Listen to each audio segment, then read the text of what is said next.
Juste avant cette vidéo commence, je tenais à préciser que je ferai tous les jours environ 2 vidéos. Donc voilà, c'est juste pour vous dire ça. Bon visionnage. Eh bien, salut à tous et à toutes. Aujourd'hui, on se retrouve sur une nouvelle vidéo.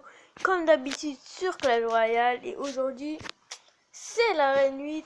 Donc je suis monté en arène 8. Donc je vais vous montrer le combat, bien sûr.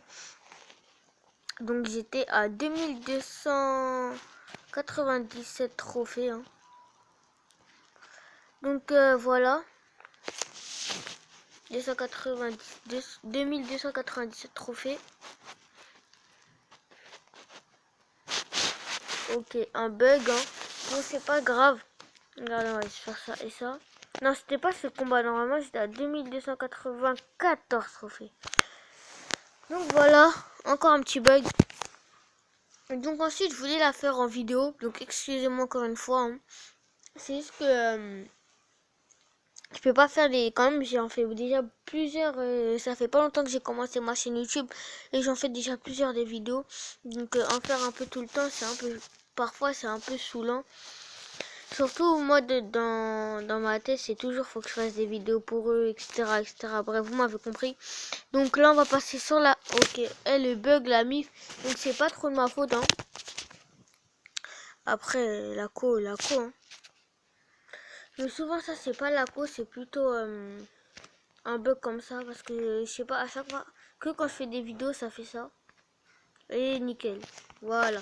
Donc là on peut le voir que je suis contre je sais pas comment il s'appelle, son prénom un peu bizarre, bref. J'essaie de jouer un peu intelligemment. J'ai pas fait comme d'habitude un peu le con, fais vite, faut que je mette ça, faut que je mette ci, et tout, etc. J'essaie de pas me précipiter, etc. parce que je voulais franchement pas perdre cette game. Donc comme vous pouvez le voir, et bah, ça a pas défendu des deux côtés. Donc moi j'avais plus d'élixir et lui il pouvait me défendre, mais simplement il m'a pas fait. Donc il m'aurait mis juste son ordre de gargouille, c'était fini. Bon, ensuite, il a pas joué intelligemment, c'est pas mon problème. Donc moi, là, j'ai eu un peu une PLS ce côté. Bref, j'ai décidé d'attaquer. Donc lui, il a aussi décidé d'attaquer, mais tout simplement, il a pas eu trop de chance. Donc voilà, comme vous aurez pu le voir, j'ai gagné cette game. Donc tout simplement, je passe à l'arène 8 et j'ai même un... Voilà, 2327 trophées. Donc là, on va partir sur un combat aléatoire et finir sur une TV Royale. Donc je pense que vous avez tous testé l'astuce que je vous ai dit. Donc si elle marche pas, elle a pas marché pour moi. Donc je vais essayer de chercher la personne déjà qui l'avait fait. En tout cas, c'est pas une méthode. Pour moi, c'est un vieux code. En tout cas, il marche pas parce que il y avait marqué no fake, etc. Pas putaclic, etc. Et en fait, c'était un gros fake. Juste pour casser un peu la tête à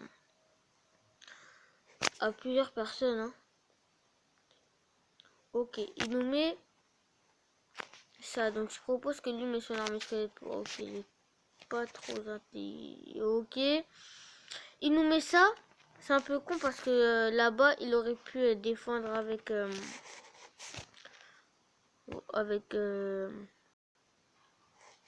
avec la Valkyrie, alors que moi j'avais mes armes squelettes. Bon, après les chauves-souris qui défendent absolument très bien. Donc lui c'est mes son, ok, son petit zap là, ça aurait fait un peu mieux, un peu du bien. Comme ça j'aurais pu placer mon baby dragon bien avant. Donc ça, ce que j'aime pas. Donc lui il a placé sa T2 et pour rien. Parce qu'en fait une T2 ça se passe quand il y a quelque chose, etc. Pour moi c'est ça. Enfin moi c'est ce que je fais, perso, je perds pas ma T2 comme ça, à part genre faut que je la place sinon je perds ou quoi, c'est les dernières minutes, un peu foutre le seum à l'adversaire. Je pense que faut se mentir, on l'a pratiquement tous fait sur Clash Royale. On place un bâtiment juste à côté de la tour qui est presque à sèche. Donc par exemple comme ça, tout simplement. Donc là, j'espère qu'il va me mettre 6 chauves-souris. Comme ça, je place mon zap et 6 chauves-souris sur focus. Bon, après, il n'a pas l'intelligence de défendre. Ils ont pas, pardon, l'intelligence. Donc on va partir... on va partir sur une foudre. Donc moi, je vais m'occuper de ça en espérant... Oh, moi, j'aurais pas dû alors. On va zapper tout ça, puis mettre un baby dragon qui peut faire encore plus plaisir pour défendre. Hop, là c'est nickel parce qu'il a mis ça. Là sa T2 elle était utile.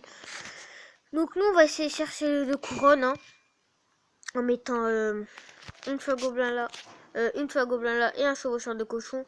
Donc normalement je pense qu'on prend sa tour. Donc il nous met un what the fuck.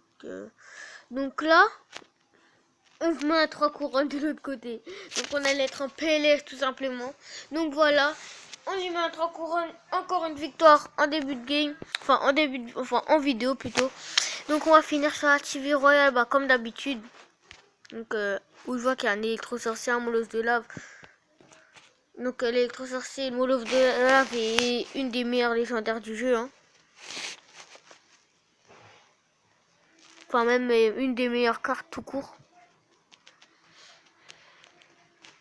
En plus, il y a que l'électro-sorcier peut arrêter beaucoup de légendaires. Donc il y a beaucoup de légendaires qui servent à rien, on va dire, face à l'électro-sorcier. Même pas à rien, mais genre ils peuvent rien faire quoi. Genre même quand c'est pas des légendaires, par exemple, on va dire un T2. Par exemple, quand je te dis tu mets une T2 face à une armée squelette. Une T2 face à l'électro-sorcier. La T2. Si je te dis un baby dragon face à un électro-sorcier, le baby dragon perd. Si je te dis un ballon face à un électro-sorcier, le ballon ne passe pas. Donc voilà. Même par exemple pour un Zappy, les Zappy, donc lui il tire absolument pas. Là c'est mort complètement pour lui. Encore le baby dragon et le dragon de l'enfer et la T2 peut encore toucher la tour. Pardon, l'électro-sorcier, donc je suis un peu emmêlée. Alors le Zappy absolument pas. Donc voilà, c'est la fin de cette vidéo. J'espère qu'elle vous aura plu. N'hésitez pas à liker, commenter, partager si la vidéo vous aura plu. En tout cas, moi je vous dis, c'était du 94. Bye.